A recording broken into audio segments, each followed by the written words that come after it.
हमारे साथ है कांग्रेस के वरिष्ठ नेता उदित राज जी। सर, आज आपने एक ट्वीट किया है कि 500 साल बाद मनुवाद की वापसी हो रही है। कहना क्या चाहते हैं? देखिए, ऐसा है कि जिस तरह से आसाम के चीफ मिनिस्टर हिमंता बिस्वा शर्मा जी ने एक्स पर लिखा कि शूद्रों का कर्तव्य है कि ब्राह्मण क्षत्रिय वैश्य की सेवा करना, और जब हमने उस मुद्दे को उठाया और भी मीडिया के लोगों ने तो ट्वीट डिलीट कर दिया और भाग गए।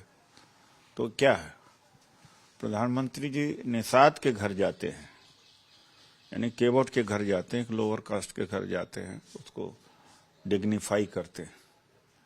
तो ये क्या है, पुरानी जाति व्यवस्था लौट रही है। धोबी केवट, धोबी के कहने से किया और बानरों ने उनका सहयोग दिया, केवट ने नाव पार कराया। क्या इंगित क्या करता है आखिर में?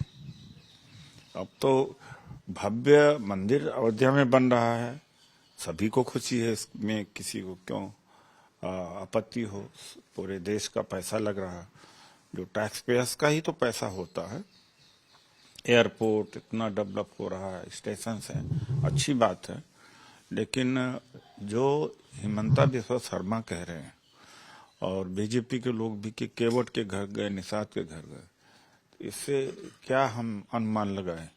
क्या वही व्यवस्था वापस लाना चाह रहे हैं? लेकिन वो लोग तो लाभार्थी भी हैं कि सरकार की स्कीम्स है। कोई दिक्कत नहीं, लाभार्थी लिखे तो हमें कोई दिक्कत नहीं। प्रधानमंत्री हमेशा से बोल सब। अरे भाई, आप ये बताइए, कई दिनों से चल रहा, सुनते सुनते कान फटने लगे। निषाद के घर गए, निषाद के घर गए, तब आप लोगों ने नहीं बोला।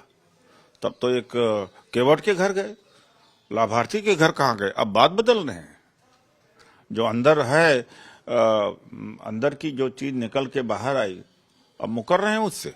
प्रधानमंत्री तो हमेशा ये बात बोलते रहे हैं कि वो सिर्फ 4 जातियों में विश्वास रखते हैं: महिला, किसान, युवा और निषाद परिवार है, बीजेपी के तमाम लाखों करोड़ों लोगों के हैंडल पर है, मीडिया में है, कई दिनों से है। तब क्यों नहीं ये बात उठी कि 4 ही जाति है और निषाद जाति है ही नहीं है? तो इसका जवाब नहीं है। एक सवाल एक ये और मैं आपसे जानना चाहता हूं, अंतर्राष्ट्रीय पत्रकार उन्होंने एक लेख लिखा है, उन्होंने ये कहा है कि मोदी सरकार का आना, इसको लेकर कोई मना ही नहीं है, वो इनएविटेबल है, वो आएगी ही आएगी 2024 में। इंडिया अलायंस को लेकर अभी तक कांग्रेस पार्टी और बाकी दलों ने फैसला तक नहीं किया है। तो गार्जियन ने भी कुछ और लिखा है, उसको भी तो आप कहिए कि गार्जियन ने क्या लिखा कि डिक्टेटरशिप इंडिया में मुसलमानों के साथ बहुत बुरा होने वाला है। तो फॉरेन अखबार वो भी है, उनकी बात कर रहा हूँ। हाँ, तो उन्हीं बात, गार्जियन की बात कर रहा हूं मैं। तो उसी में तो ये भी तो है कि आप हिंदू मुस्लिम करके तो आप जीतेंगे। तो उसमें तो उसी के आर्टिकल से ही मैं कोट कर रहा हूँ। सरकार को आने से कोई रोक नहीं सकता, ये बात भी कही गई इसमें, हेडलाइन वो भी ने कहा और यह भी कहा, दोनों कहा। तो दोनों पर सवाल करिए आप कि मुसलमानों क्या हत्याएं होंगी, क्या उनको सेग्रीगेशन किया जाएगा, उनके साथ भी बड़ा बुरा बर्ताव होगा, डेमोक्रेसी खत्म होगी, डिक्टेटरशिप आएगी, उस पर भी सवाल किया जाना चाहिए जो आर्टिकल है गार्जियन में। आप मानते हैं कि अभी जो सीट शेयरिंग है उसको लेकर काफी चीजें करने की जरूरत है? अभी काफी चीजों करने की जरूरत है, आप बात सही कह रहे हैं। हुआ क्यों नहीं हो पाया अब तक? चुनाव तो आ गए, बिल्कुल मुश्किल से 2 से 4 महीने के बाद। हाँ, डिले है।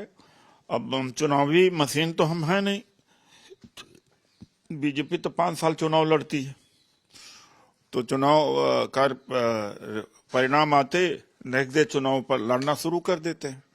वो तो एक तरह से एक कंपनी की तरह चलाते हैं, हमें राजनीति की तरह चलाते हैं। तो देर सवेर तो हमारे यहाँ होता ही है।